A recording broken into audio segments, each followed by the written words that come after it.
Hello and welcome to this webinar, everybody. I'm Milton Stokes, and I get to serve as moderator. Today's webinar is sponsored by USA Pulses, and the content it's from our wonderful speakers. A little bit about USA Pulses. It's an innovative group of organizations bringing people together to deliver high quality, nutrient dense, regenerative, and affordable foods. And through advocacy, research funding initiatives, and policy engagement, USA Pulses drives awareness about the health benefits, sustainability, and versatility of pulses. Today's learning objectives are to describe several health and environmental sustainability benefits from consuming pulses, demonstrate how to use pulses in recipes and as alternative ingredients in meals and snacks, and assist clients in making positive dietary changes for improved cardiometabolic health. We do have some housekeeping items for you to note. Attendees, you'll receive an email within 1 week with the CPEU certificate. And there's a toolkit that we'll send along with slides to those who opted in during the registration process. Now, don't worry, if you didn't opt in to receive the toolkit and the slides in advance, and you'd like to request that during the webinar, please go ahead and send us your name. You can put that in as a question in the Q&A box, your name and email address. And also, I believe we do have a note in the chat function as well, telling you alternatively how you can request that information.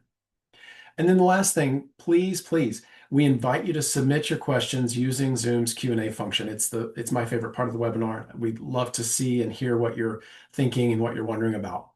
So we do look forward to your questions, and we will stay on a couple of extra minutes to try and get to as many of those as possible.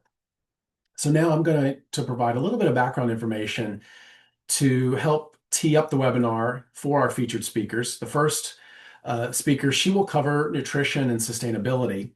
And then our second speaker, she will lead us through some food demonstrations. And so I'm really looking forward to both of those. But for now, let me give just a little bit of background. So an eating approach that comprises whole foods it's really popular with consumers. And I think that's a good thing. There's strong research behind it. A large body of evidence is showing that eating patterns centered on nutrient-dense whole foods, especially plant-forward diets, including pulses and fruits, vegetables, whole grains, nuts, those are linked to a wide range of health benefits. The SPATE Trends Report shows that the whole foods diet is trending according to Google search data and also TikTok and Instagram views. And the data show that from 2 time points, September 2024 to 2025, and then also 2023 to 2024, there was a 230% year-over-year increase in the popularity of this whole foods diet trend. That SPATE report also showed reasons for choosing the whole foods diet, and those included perceptions of healthfulness, interest in weight loss, and then quick results. A top ingredient related to the trend is protein, which probably surprises none of you on the webinar. Protein's shown to be a trending ingredient in functional snacks as well. Well, the reason that we're here today, pulses, they're a perfect fit with the trend of this whole foods style of eating. Using pulses as part of a recipe or a dish or as part of a functional snack food, all of these are great ways to elevate nutritional quality of the diet and help consumers meet the whole food style of eating. And as I mentioned earlier, one of our speakers today, she's going to lead us in a demo featuring ways to use more pulses through easy pulse swaps, or what we've been calling how to use pulses in a pinch. And pulses, they boost both the protein and fiber content of functional snacks, such as pulse-based puffs or chips, which can provide around 3 grams of protein and 2 grams of fiber in a 1-ounce serving. Other foods that are made with pulses, including pulse-based pasta, like those made with lentil, black bean, or even chickpea flour, those can boost the protein and fiber content, which helps elevate nutritional quality of the pasta dish. And research shows that using lentil-based pasta helps improve satiety, and it leads to decreased food intake when compared to gluten-free or even wheat pasta. Now, with so many mixed messages about food and health circulating right now and pretty much all the time. The role of dietitians and nutrition professionals, I think our role just keeps getting more and more important. Consumers are turning to social media for information, and with the whole foods style of eating trending, this creates a real opportunity to share the science behind it. As practitioners, your proactive communication can reduce confusion and it can offer realistic, evidence-based ways for consumers to follow healthy trends, just like this one focused on whole foods. So, just what is a pulse? Okay, I love this slide for a little alignment of what we're talking about.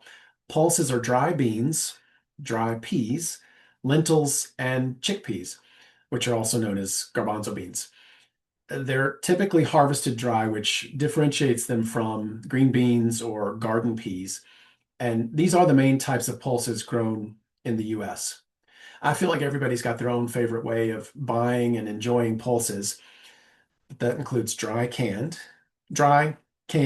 frozen, and also pre-cooked dehydrated. Okay, just to reiterate, pulses are an excellent source of fiber and a good source of protein, making them a perfect fit for this whole foods style of eating.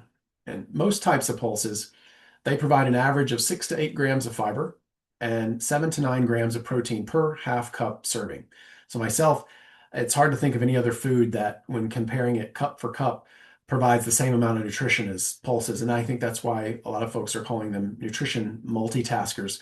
These are foods that provide, yes, protein and fiber, which we've been talking about, but also folate, potassium, vitamin E, choline, iron, and magnesium. Now, just to briefly spotlight some of the evidence regarding health benefits, obesity prevalence in the US, it's estimated at 41.4% among non-Hispanic white adults, 49.9% for non-Hispanic Black adults, and 45.6% for Hispanic adults. So in terms of weight management, a whole foods, plant-based diet helps people feel satisfied with less food and can lead to weight loss and support weight maintenance. Pulses are also an important part of many different cultures in the US, making these foods easy to recommend for consumers. Whole foods have been shown to support better glycemic control, which plays an important role in reducing risk for prediabetes and type 2 diabetes. And as nutrition professionals, you're in a great position to help translate that into realistic everyday strategies. And during our Pulse Focus meal prep segments, you'll see just how easy and tasty it can be to use more pulses. Choosing fiber-rich foods like pulses also has been shown to improve hemoglobin A1C in people with overweight and obesity. With recent cutbacks in government funding for foods for underserved, socially, culturally, and economically diverse populations, it's more important than ever to recommend plant-based whole foods. Choosing these foods has been shown to improve body mass index, systolic blood pressure, total cholesterol, LDL cholesterol. All this helps decrease risk factors for chronic disease.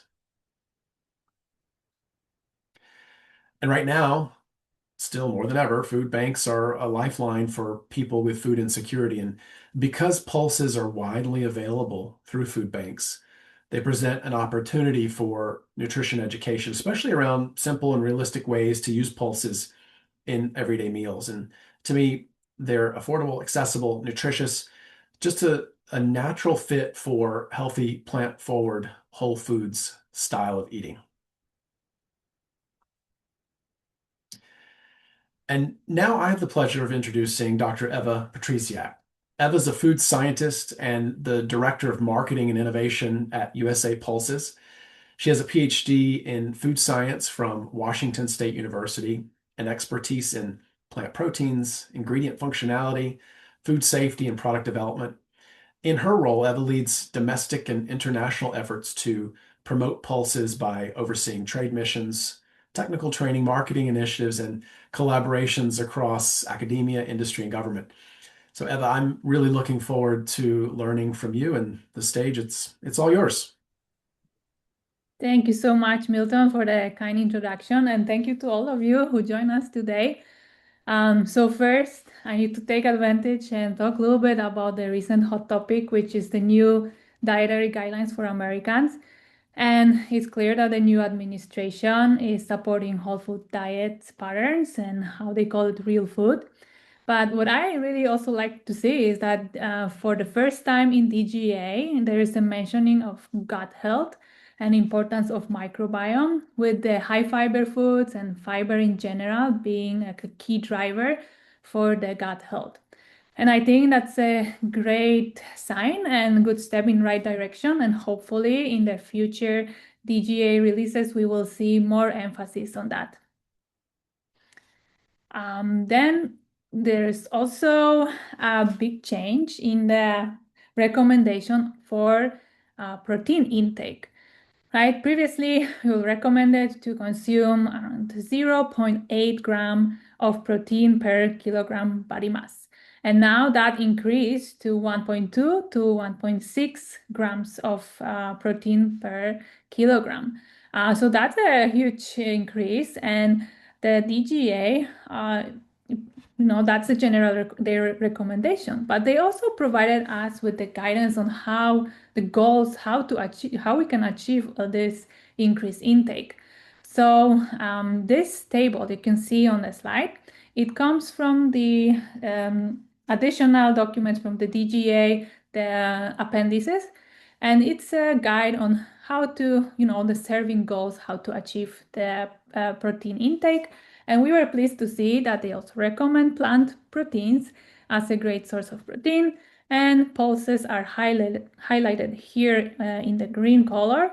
So they recommend to consume at least one or more servings per day of pulses. And one serving is half a cup of cooked pulses. It absolutely makes sense because pulses, they are a great source of protein and they can provide with just a half a cup from 6 to 9 grams of protein. And then I would like to go over a little bit in more detail on the nutrition profile of pulses. And this table shows the nutritional profile of different types of pulses per half a cup, so one serving. And as you can see, across the board, the calories are very modest. So in half a cup, we have around 100 to 130 calories. Fat is very low. Only chickpeas have a little bit more, but still very low content. We don't need to worry about saturated fats when we consume pulses. Then where pulses really shine is the protein and fiber content, right? So as Milton mentioned, we can provide both at very substantial amounts. With just half a cup, we provide from 7 to 9 grams of protein and 6 to 8 grams of fiber. And pulses do contain carbohydrates, and I know some people are afraid of carbohydrates, but the carbohydrates in pulses are the complex ones that do not cause a glucose spike. And some of the researchers, they also call them even prebiotics because the bacteria can feed on them. So besides all these macronutrients, we have also a bunch of different micronutrients that are very important, such as potassium, iron, magnesium. There's also a lot of folate. It's not listed here, but it's still there. And all that for a fraction of price, considering how affordable pulses are. And all this, the nutritional profile, the density of nutrition, and also the fact that pulses are usually consumed minimally processed, that fits perfectly into the whole food style of eating. And now there is presentation. I have a lot of studies that talk about different benefits of whole food diets and pulses. But before I jump into those studies, I would like to talk about another superpower of pulses and that I'm also very passionate about, and is their sustainability aspect.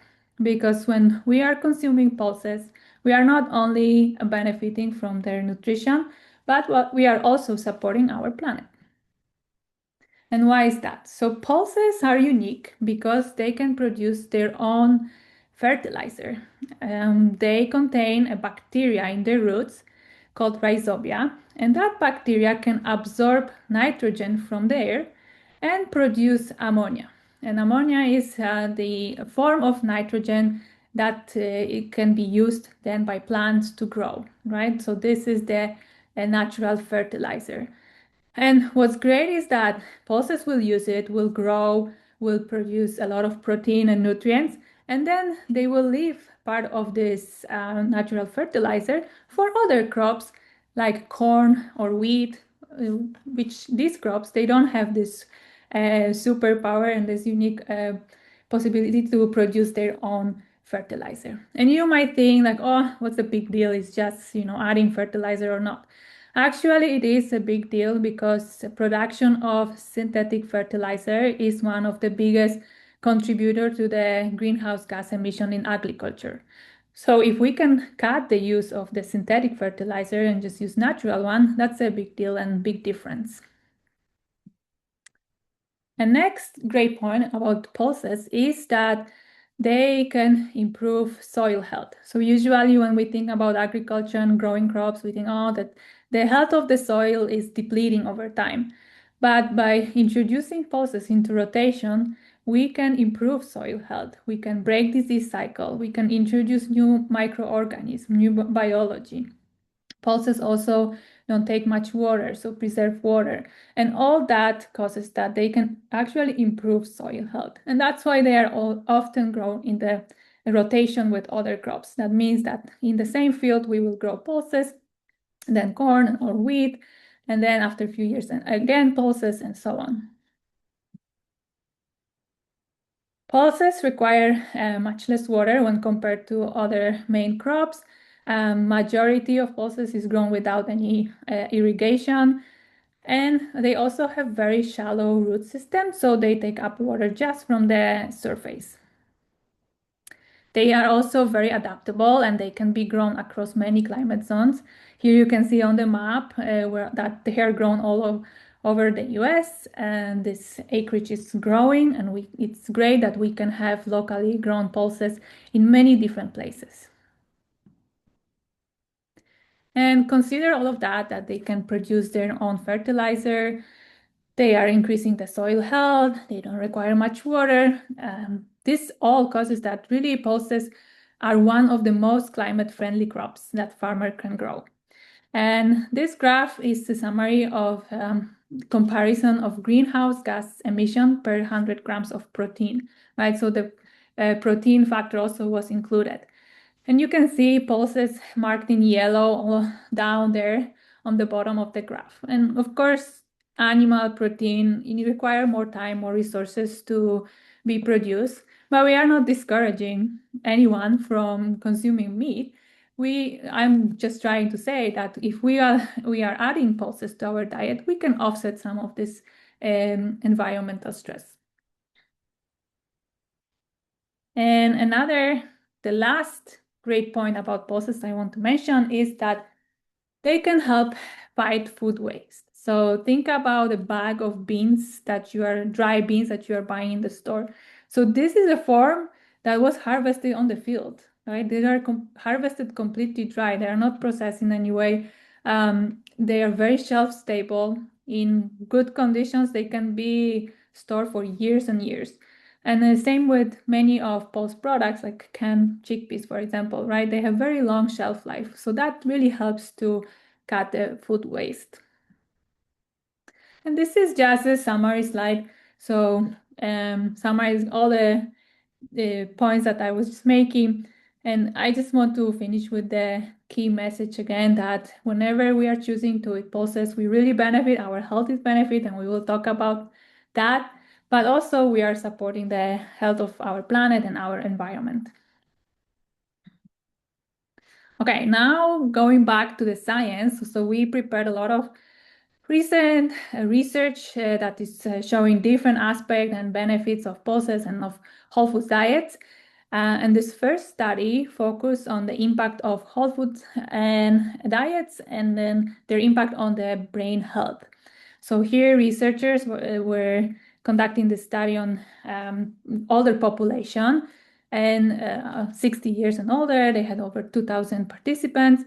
And the whole food diet here was defined as HLMVF. So this is high in legumes, high in minimally processed meat, vegetables, and fruit. And what happened was, so they were checking how that will impact the cardiometabolic cognitive impairment comorbidity. Right, that is mouthful, but this is basically a cognitive decline which is associated with other underlying diseases such as diabetes and heart disease. And the key finding here was that people following this whole food diet were 59% less likely to develop this cognitive decline than those who were following diet rich in milk, eggs, and low in grain intake. So that's a big difference, right?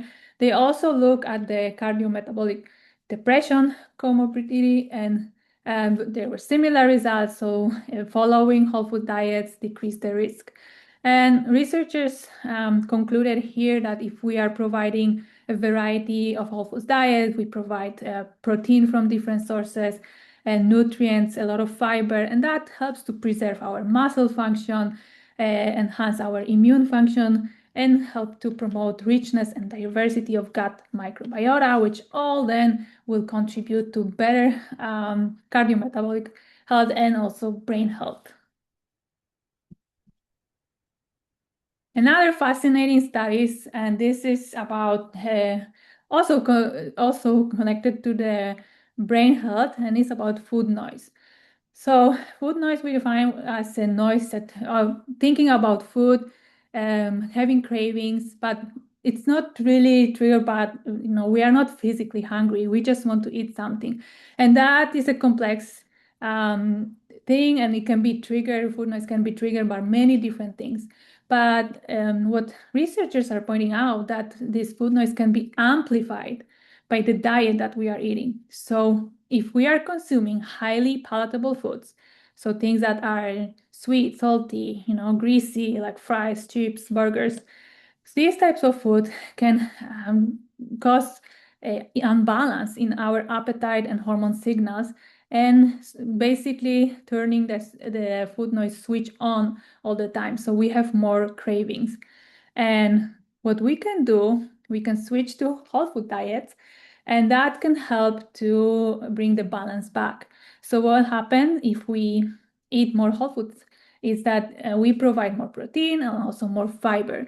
And in case of fiber, we will feed our microbiome, then our bacteria will produce more short-chain fatty acids, and that will naturally boost the satiety hormones like GLP-1. And at this point, we are all expert in GLP-1, so I don't need to explain that. But this is a natural way to boost the satiety hormones and lower the hunger hormones and help to get the balance back and turn the food noise down in natural way. So with that, I would like to turn it over back to Milton, and he will present the other speaker. Well, Ella, thank you so much. I was taking notes listening to your talk and was reminded earlier I'd said pulses are the nutritional multitasker, but they're also the environmental multitasker, sustainability multitasker. Thank you for sharing all of that. I also want to let the audience know that we have already received quite a number of questions, which is fantastic. So if you're thinking about submitting a question, don't wait. Please go ahead and pop that right into the Q&A box. But Eva, thank you very, very much. So now I'm pleased to introduce our next speaker, Samina Kalloo. Samina is a registered dietitian, and she's a nutrition and marketing strategist with nearly 20 years of experience across clinical care, counseling, and communication. Samina partners with leading health and wellness brands to translate nutrition science into clear, engaging messages while also providing evidence-based guidance and supporting nutrition education in schools and in communities. So we get to see Samina in action through a demonstration video where she's going to be making smashed Mediterranean chickpea salad. So let's roll it. Hi everyone, I'm excited to show you this quick no-cook recipe that highlights just how simple and versatile pulses can be. If you're trying to lean into more of a whole food style of eating, pulses fit right in. They're affordable, versatile, and naturally rich in protein and fiber, which helps make meals more satisfying and balanced. Today, I'm making a smashed Mediterranean chickpea salad, which is a plant-based twist on a tuna salad. It's creamy, flavorful, and packed with nutrients. It features one of my favorites, chickpeas, also known as garbanzo beans. One of my favorite things about this recipe is how flexible it is. If you don't have chickpeas on hand, white beans work just as well and can be swapped in one-to-one without changing the overall texture or flavor of this recipe. And to keep this realistic for everyday cooking, I'll be using 1 can of chickpeas. And this right here is just my chickpeas. I actually have a really great tip for you. If you'd like to reduce the sodium content of your canned chickpeas or any canned pulse, simply put them in a strainer and rinse them for about 10 seconds under running water. And rinse them really well for those 10 seconds and let them drain for about 2 minutes or so. This process can reduce the sodium by roughly 40%. Another tip I'd like to share is if you want, you could gently rub the outer layer of the chickpeas off using paper towel. So I placed a few chickpeas here and in paper towel, and you simply rub them right after you've, or even before you've rinsed and drained them. Rub them, and you'll see that these outer layers come right off. And this is an additional step. It is not required for this recipe or any recipe using chickpeas.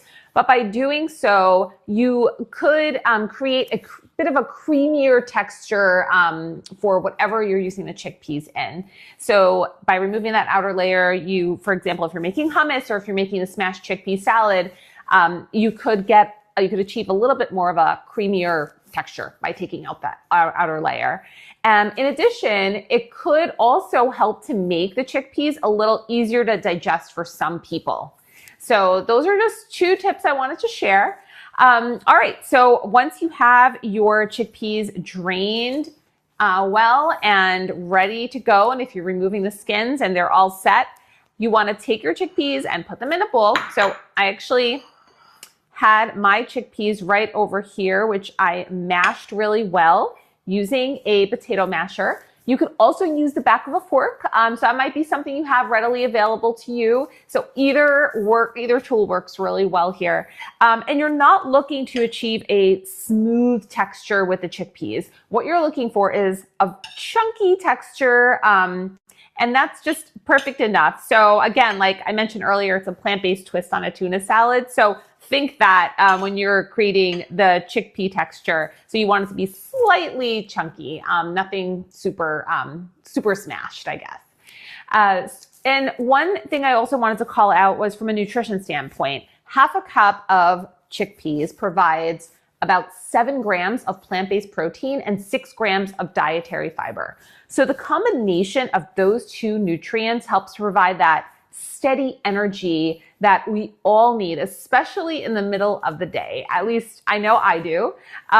So that's one of the reasons pulses work so well as a base ingredient in recipes like this. So to my chickpeas, I'm going to be adding in 1/2 cup of diced cucumber. Pour that right in here. And next, I'm going to be adding in 1/4 cup of chopped cilantro. Fresh dill works great here as well. So that's another option. I just love, love, love the flavor of cilantro in this chickpea salad. And then another thing too, you could add in 1/2 cup of diced tomatoes if you choose. I'm keeping it a bit more simple today. I'm just using cucumber, but feel free to make this your own and add in a couple of more veggies that you really enjoy. And next thing here is going to be 1 clove of chopped garlic. So I have this here. And we're adding in a squeeze of lemon, so about 1/4 or so of fresh lemon. And again, feel free to, add in a little more lemon to taste, to whatever you like, to adjust it to your preferences. This is a 1/4 cup of ground cumin. And instead of mayo, I'm actually going to be adding in a 1/2 cup of Greek yogurt. I love taking a substitute for mayo and using Greek yogurt instead.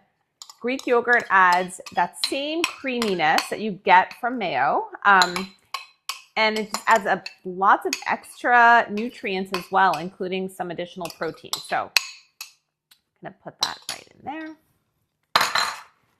You could also add in a pinch of salt, totally optional. I'm just going to put in a little pinch to help bring out some of the flavors here.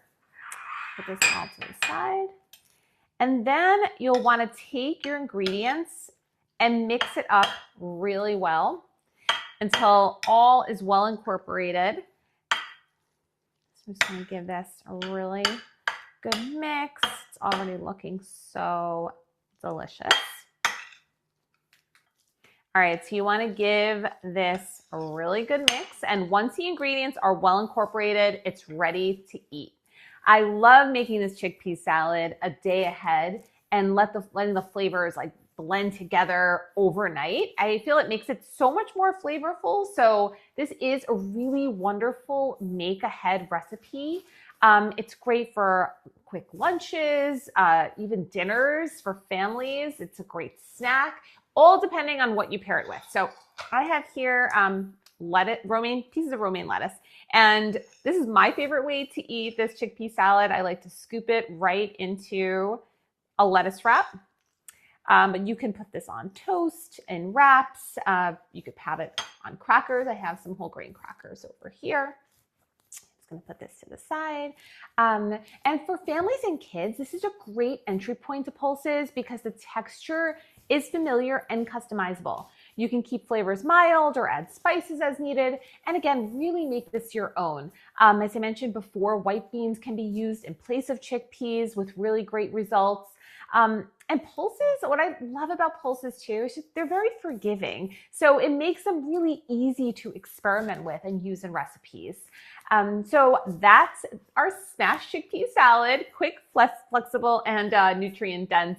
Next, I'll be showing you even more ways to use pulses as easy swaps in everyday meals like tacos, pasta, nachos. No complicated recipes required. So I look forward to sharing that in the next segment. Perfect. Thank you so much, Samina. My mouth is watering. I love chickpeas. It's one of the things I always buy when I go to the grocery store. Pick up a can of beans, chickpeas, black beans. I mean, I think you could probably tweak that recipe to use your favorite bean and it would turn out just as well. But thank you for sharing that with us. So, Samina, you had mentioned in the presentation the rinsing the beans, and we are showing you here, audience, we're showing you a reference about rinsing canned beans. And so if you want to dig into that a little bit more, please feel free to do so. And so now we're going to invite Eva to rejoin us, and she's going to cover some more information about the health benefits of pulses. So Eva, back over to you. Thank you so much. And yes, we have more science to share with you. And now we are turning our attention to the plant protein. And this research, so that research group from Texas University, were interested in how different protein sources are supporting muscle protein synthesis. So what they did, they selected for that middle-aged women, and they prepared 3 types of diets with complete protein, and they used beef for that. Then complementary protein, which they use pulses, mainly beans and grains, and then incomplete protein, and that was a bunch of different plant proteins. So they made sure that each of the diet had the same amount of protein, but the amino acid profile was different, right? Because they use different protein types. And what they still made sure that all the essential amino acids are there, just in different amounts. So what they found was that the diet type did not had effect on the protein synthesis. So after eating all different types of the proteins from meat or from plants, the muscles were still synthesized, and there was no effect either diet we choose. And that supports the idea that choosing plant-based proteins can also be an effective strategy for supporting muscle protein synthesis. Then another great study looked at adding half a cup or 3/4 of a cup of pulses daily to the diet. And here we had a population of nearly 7,000 Hispanic or Latino adults over 50 years old who were consuming half a cup or 3/4 of a cup pulses daily. And what was the effect of on the metabolic syndrome? And the markers that they choose to observe was blood pressure, triglycerides, and the good cholesterol, so HDL, and the waistline. And consuming pulses in this, even small quantities really greatly improve all these markers. So we had lower blood pressure, lower triglycerides, higher good cholesterol, and lower waistline. So there were great results observed. And I think key message from here is that the dose was not extreme. It was just half a cup or 3/4 of the cup a day. And that translates to adding half a cup of pulses to your salad, maybe eating lentil soup or eating some hummus, right? So it's a very achievable goal with great benefits. And lastly, I think I would like to go back to the microbiome topic. It's very fascinating. We are still learning a lot about this and the role of a microbiome in our health, and then role of pulses with microbiome. But there are already multiple studies showing great benefits of eating pulses on our gut health. And here I really like this graph because it's a great summary. So what happened when we are consuming pulses? So our gut bacteria will feed on them and will produce short-chain fatty acids and also phenolic metabolites.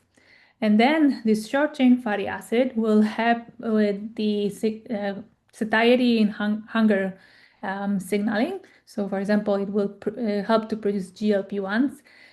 And also, not only that, but also short-chain fatty acids together with phenolic metabolites will help to decrease the inflammation and also protect the intestinal barrier integrity, right? So another two great benefits.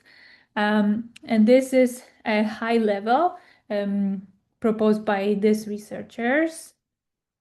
But there are more studies showing this outcome, and this is a different author, but showing similar thing in a little bit different way. This graph we will read from the bottom. So again, we are consuming pulses, and by that we are providing a lot of fiber, both insoluble and soluble. They will work a little bit differently. Both are very important. And then our microbiome will use that fiber and polyphenols also, to produce short-chain fatty acids and phenolic compounds, and that will regulate the appetite and inflammation, right? So both studies, I will recommend reading both because they point out a little bit different pathways, and in fact, both are great, and both are providing us with a high level of, summary of what's happening. But then we also have a study from Colorado State University that looked a little bit deeper into that. And I know this figure might be a little bit overwhelming, right? So many things happening there, but I will quickly walk you through it. So, because what the researchers did here was really fascinating. They chose different types of pulses and pulse products. So we have their beans, but also chickpea flour, lentil spaghetti, and these are marked with the green dot. So the green dot, these are different types of pulses. Then they were checking how these pulses are affecting different types of bacteria, and bacteria are marked with the purple square. But not only that, they also were checking what types of pathways are and actions are also triggered by these different bacteria and different pulses, right? And we, of course, don't have time, and I honestly don't have knowledge to go through all these pathways and all these bacteria types. But I wanted to point out the complexity of that and how many things, we are still learning about, and how many things they are impacting. And the same research group, at the end, they pointed out that regularly consuming pulses provides all these bioactive chemicals, and they feed good bacteria, helps to reduce the bad bacteria. And this all can really improve our metabolic health and strengthen the protection of our body from unhealthy foods, for example, right? When we have some guilty pleasures. But also it helps protect our bodies from stress. So there's a lot of benefits of regularly consuming pulses. And on that high note, I also wanted to go back to Samina. I think she has some really great tips again for us. So thank you so much. Yeah, excellent. Thank you so much for the additional information. And as you said, we are going to pivot back to the practical once more. And we're going to learn from Samina again. She's got some tips and tricks for easily enjoying the power of pulses, some of her quick pulse picks. So let's roll that. Now that you've seen how easy it is to use chickpeas in a recipe, let's spend the next few minutes looking at simple pulse swaps to upgrade the nutrition of everyday meals. And just keep in mind that these aren't all or nothing swaps. Think of them as flexible options you can use based on taste preferences, time, and what you already have at home. First, we'll start with one of my family's favorite swaps, which is using lentils in place of some or all of the ground meat in dishes like tacos or pasta sauce. Lentils blend right in. They add a meaty texture and help make recipes more nourishing while still tasting familiar. So these are browned canned lentils that I'm using here. And I recreated a dish that we have on repeat at home. It's my son's favorite. It's lentil bolognese. So here I swapped out the meat completely for lentils, and just using some canned pasta sauce with no sugar added. And I actually upgraded the meal even further nutritionally by using a chickpea-based pasta. So you can use a chickpea pasta or you can use a lentil-based pasta, whatever you prefer. And again, this is like such a, hearty, comforting dish, and you honestly don't miss the meat. So this is such a great way to enjoy a meatless dish with your family, something plant-based and enjoyable, and such a great introduction to families as well that have children that you would like to introduce pulses to. All right, so I'll be putting this to the side for now and sharing another pulse swap. So I love my hummus with crackers, and I also love it with veggies as well. But hummus makes a wonderful swap for mayo on sandwiches. It's so easy to spread, and it doesn't have to be hummus made with chickpeas. It could be a white bean dip or a black bean dip. But it does end up creating this really wonderful texture that you could use to put on a wrap, as I mentioned, on a sandwich, in a grain bowl, or anything that you desire. So just think outside of the box when it comes to bean dips and any dip made with pulses. So as mentioned before, it makes a wonderful spread on crackers. All right, so one last quick swap that I often use is mashed beans or lentils in place of breadcrumbs, especially when I'm making things like meatballs or burgers. It helps to keep them moist and adds a little extra nutrition without changing the flavor. So I'll often use white beans. White beans are just so easy to mash with the back of a fork, and lentils as well. And they mash up so well, even if you'd like to make meatballs and use half ground meat and half lentils. They taste delicious, and again, helps to bind the ingredients together without using breadcrumbs. All right, so I'll put it here. And for salads, try swapping croutons for roasted chickpeas. You still get that crunchy texture people love with the added benefit of protein and fiber. You can roast a batch ahead of time and keep them on hand to add to salads or grain bowls throughout the week. These are some roasted chickpeas I have, and you can just sprinkle them right into salad, and it adds that delicious crunch that's just so satisfying, and again, like, boosts the nutrition of your salad. So these are just some of the many ways that you can incorporate pulses throughout the week. And the big takeaway is that pulses are simple, versatile ingredients that fit easily into foods people already enjoy. Small swaps like these can help make meals more filling, balanced, and nutrient dense without requiring major changes to how you cook. Thank you so much for tuning in, and I'm excited to hear what you end up trying. Samina, thank you so much. That was excellent. I was taking notes, and I feel a little bit validated knowing that you endorsed putting a bean dip or hummus onto a wrap or a sandwich. I've been doing that for a long time, and it's perfect. So easy, simple. Yes, so thank you for that. And to our audience, thank you for your questions. The Q&A tool has got dozens and dozens and dozens, and we've been answering some of those because they're kind of one-off. So some of you have received individual answers because they're pertaining to something about your slides or whatnot. And we've got a lot of great questions about science and culinary. So I'm going to go through those now. It looks like Eva's on, and I see Samina. So let me just go through those, and we'll get through as many as we can. We may stay a couple extra minutes just to try and get answers to everybody. Okay, so this first question, Eva, is going to be for you. All right. Mhm. Someone is inquiring about the status of pulses not being a complete protein. Can you comment on that for the audience? Yes, yes, that's my favorite question. Okay. Oh, no, we got it a lot of times.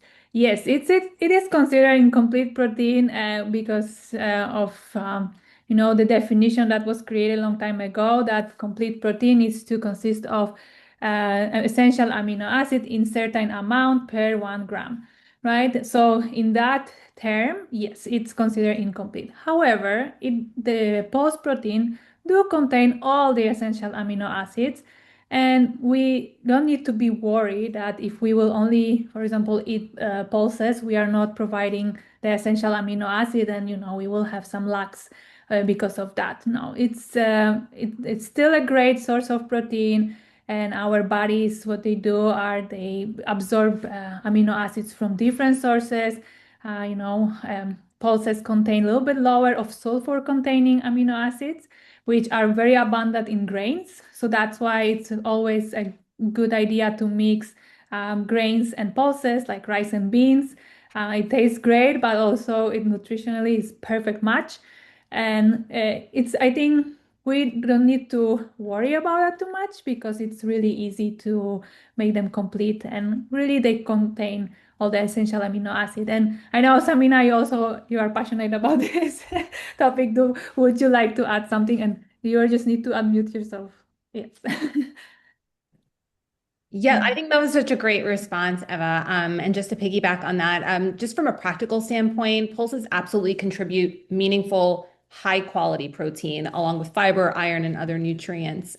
The focus doesn't need to be on the perfect protein pairing either, like at every single meal. In general, we look at the overall diet variety. So pairing pulses, as you mentioned before, Eva, with like grains, seeds, dairy, or that will easily help to make the amino acid profile more complete, or add that additional variety that you want with your meals anyway. So I think when it comes to real life eating, this absolutely isn't a concern in terms of like having pulses on their own. You're usually pairing it with other things as anyway.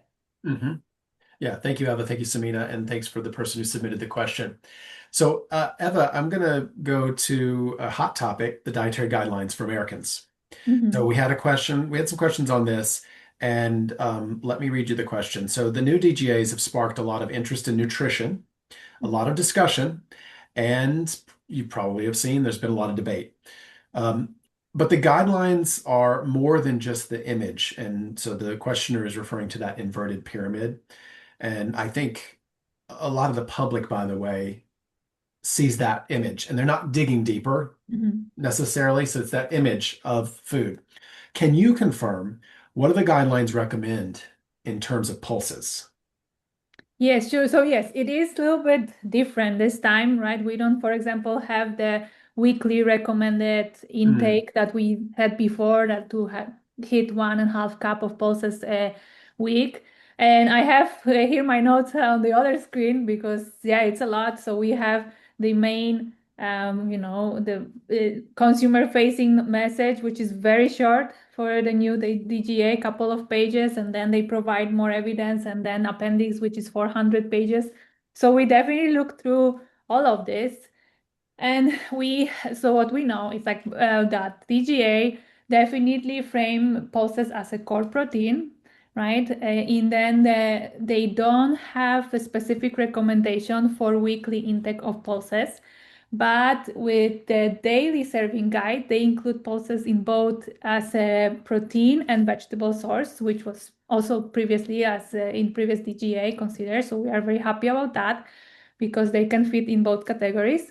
And then, as I was showing on one of the slides, in the appendix, to get to achieve the protein goals that new DGA is recommending, they recommend pulses to be served as one or more serving a day, so that can total up to 3.5 cups of pulses a week.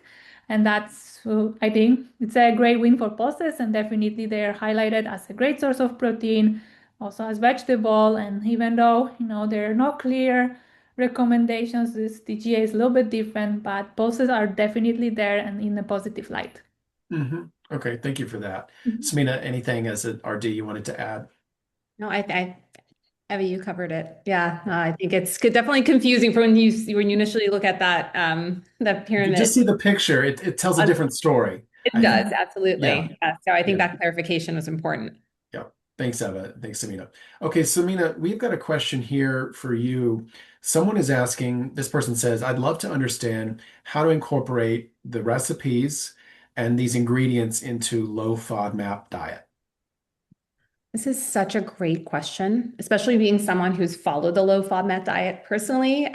So I can completely understand the importance for that. So there's so many great ways to make minor tweaks to the recipe for the smashed Mediterranean chickpea salad to make it low FODMAP friendly. First, starting with the chickpeas themselves, really starting with like 1/2 cup max of the chickpea salad as you're serving. So in general, I think for pulses and a low FODMAP diet, starting small is really important and building up the amount that you can tolerate. So starting even with 1/4 cup, seeing how well your body reacts to that, and then eventually working up to 1/2 cup. But I would say 1/2 cup of this chickpea salad, that would be ideal to consider trying. It really depends on the individual, of course.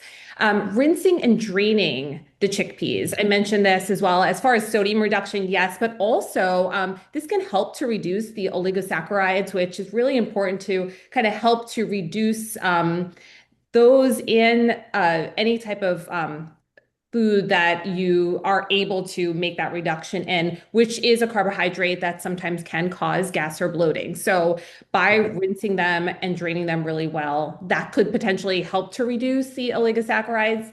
So that's just one quick tip as far as the chickpeas go.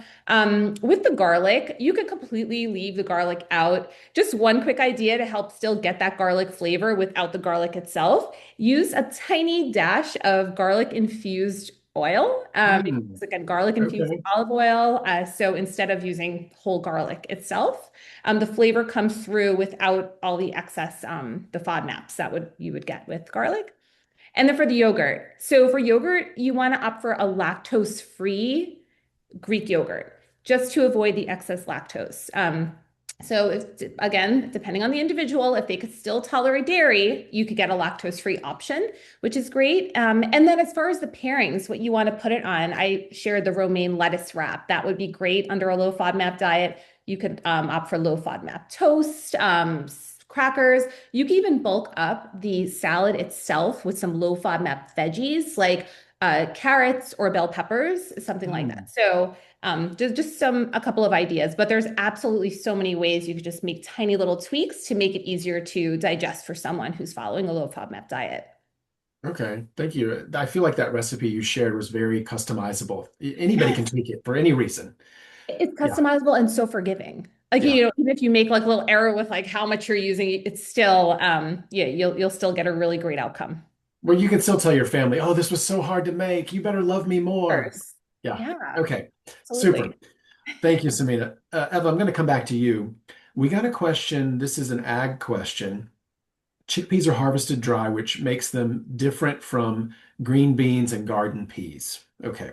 Please elaborate. Which pulses can be eaten without cooking? That's not really an ag question. Which pulses can be eaten without cooking outside of the pre-cooked canned options? And then there's kind of a part two to this question. The person says they're asking generally related to folate. Mhm. And there's Yes. another parenthetical. So let's hear what you have to say, and then maybe I'll Yeah, tell you the rest so of the question. all pulses are harvested dry, and absolutely we cannot consume them without cooking. First of all, they are too hard, and second of all, they do have some anti-nutrients that help them to grow and protect them from pests and other things. So we do need to cook all of them, and that's why they are also cooked in the can. For the chickpea, you can also find green chickpea. It's not technically considered pulses, but it's amazing. Tastes great. So if you want to try, I think it's like a seasonal thing, and you can buy it frozen too. And they make like really a great like mashed green chickpea. Really recommend to try. Hmm. But yeah, so all pulses, the term pulses, it's only for the dry, harvested dry legumes, right? So that's the difference. But if you eat green chickpeas, they will also have a lot of amazing nutrients. But regarding folate is present in all the dry pulses, and cooking is not removing that folate. We still have a lot of folate available. And we have, if someone is interested, we have a great brochure because this is very important for, for example, pregnant women. And we have a great brochure on that we send to a lot of OB/GYN offices, and they love that brochure. So more information on folate there. If someone is interested, we can definitely share that. Okay. Thank you. Thank you, Eva. All right. This is going to be a question for both of you. Maybe Eva, you can start, and Samina, you can come in. So someone's asking about can you address both the nutrition and just the culinary uses when it comes to the liquids from canned pulses, rather than just throwing it away? Yeah, so from my experience, even on the processing scale, the aquafaba, that is a water liquid that comes from chickpeas, that's very has a lot of uses. It can be used as a replacement of white egg whites, right? Mm, Because if you whip it, it whips and it creates a great foam. And that is already used. I saw it in some dips, for example, to improve the texture. So even on the big scale, it is used, and it can be definitely used in a home environment. We can yes, use it as a vegan egg whites, and I hope Samina has some more experience with that. That was Mhm. a great response. Yeah, this is such a great question. I'm so glad someone asked this because, of course, like I was rinsing the chickpeas earlier, draining that aquafaba, that's what's most commonly referred to, or the liquid from canned beans or chickpeas, reserving that for use in cooking and baking is such a great use of that liquid. Evie, you mentioned this with using it like as whipping it and using it in different recipes. But one way that I love to use it, you would take 3 tablespoons of that liquid and replace one whole egg in your baking recipe that you're Hmm. using. So this is such a great way to get that, like mimic that same moist texture that you would get by using those eggs in your recipe, and just take 3 tablespoons, measure that out, and use that to replace one whole egg. That's one really great use. Taking that liquid, and you mentioned this, like whipping it up. So if you have like an electric mixer until stiff peaks form, you could take that, and if you'd like to sweeten it with a little bit of maple syrup or whatever you'd like to sweeten it with, it makes such a great topping, like a meringue type of topping. On some of the dishes that you make. And another way is as a binding agent. So you can actually take it, I mentioned using pulses just as a binding agent with like meatballs or burgers, but you can actually take that aquafaba and use it, add a little bit to anything you're making. Maybe it's a burger or even falafel if you're making that at home. You could take a little bit of that liquid, and that will also help to bind the ingredients together. Um, and one other use that I want to call attention to is using it in sauces. So kind of helping to thicken a dressing or a sauce. It's a really great way to take even some type of a vegan sauce that you're creating and you want to thicken it up a little bit. You could add some of that liquid in it. So I guess in general, when you are using canned chickpeas and you're rinsing and draining, you're reserving some of the liquid to the side, just store it in a glass container with a tightly fitting lid and keep it in your fridge. I don't know off the top of my head how many days. I usually use it pretty quickly though, but you could keep it in your fridge safely and use it as you need to. But it's such a great thing to have on hand. Okay, I love those ideas. And Samina, I wanted to ask you, this wasn't submitted, but it's from me. So when you're adding pulses to meatballs or meatloaf, Yeah. and I can't remember if you said this, do you need to smash them up, mash them up Yes, so such a that great. everything blends well? Yeah, so you Okay. want to make sure. I usually just take like the back of a fork. You could take any type of Yes. masher you have, Perfect. but absolutely, you want to Okay. mash it so that it's really finely mashed. The Okay. finer it is, the more it mimics like the ground meat. If you're combining it with a ground meat, the more it mimics that texture, and you can kind of form whatever you're creating. So a meatball or a burger or Perfect. whatever it is. Yes, the Okay. mashing it. Yes. Thank you for that. Okay, so we're going to do a couple more questions. So stick around, everybody, if you can. Samina, this one is for you. And then, of course, Eva, you can always jump into. So someone's asking about Yes. gassiness. Okay. And so if this person says, please answer if beans are cooked until they're a little softer than usual, so maybe cooked a little longer, does that help reduce gassiness? Oh gosh, this is such a great question again. And something I personally hear a lot from clients, like, how can I reduce the gassiness of the beans? They're causing way too much gas and I can't eat them. We certainly don't want people to be discouraged and not get all the nutrients that pulses can offer because Right. they fear that it is going to cause them gas, or we want to help them to alleviate some of that discomfort. So just want to first call out that it's not necessarily a problem with the beans themselves. It's often a fiber adjustment issue. So it's that individual is having a tough time adjusting to the amount of fiber. So the most important thing in this case, and goes for any high fiber food, gas can happen at first, and helping your clients understand that this is normal in most cases, that, having some gas, that is a normal thing. Of course, excessive gas really depends on the individual. But starting really small and being consistent, giving your gut time to Mhm. adjust. That's super important. Eva called attention to this earlier in her wonderful presentation when referencing the microbiome. But gas usually improves within a couple of weeks as the microbiome adjusts. So time and consistency, so super important. As far as preparation methods, yes, so soaking and discarding the soaking water, so perhaps soaking the beans overnight, discarding the soaking water, rinsing them really well, and then, of course, making sure they're fully cooked before consumption. That can Mhm. help to alleviate the discomfort with gas. And of course, the sensitivity, that's like everyone, it varies so much. I used to be super sensitive to bean consumption. Then over time, there's been such a great adjustment for me personally. So I think it's just really important to remember that it's based on the individual. Mhm. But I think that might have answered the question is, Mhm. Okay. yeah, the buildup is really important, starting really small. And I think that's what the most important tip I could give in terms of making it easier to digest. Okay. Thank you. Eva, did you want to add to that? Yes, I also read some tips that, for example, you can, to remove more of these oligosaccharides that will cause gassiness, you can cook beans for like 10 minutes and then remove the water, put fresh water, and then start cooking again. Mhm. And that will help even to remove even more oligosaccharides, and that can help.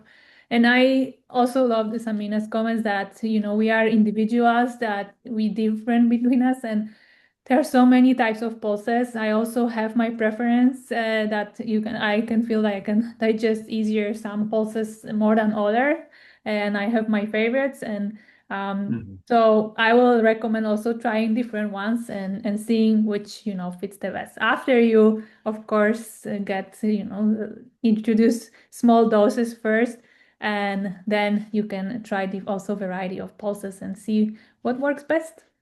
Mhm. Okay. Super. Thank you both. We've got a question here from one of our attendees.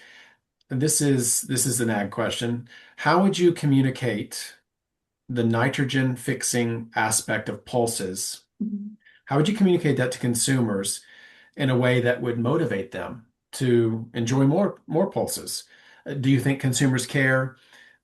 Or do you think is it more about fiber and protein is what they want to hear about? Is that more motivating to consumers?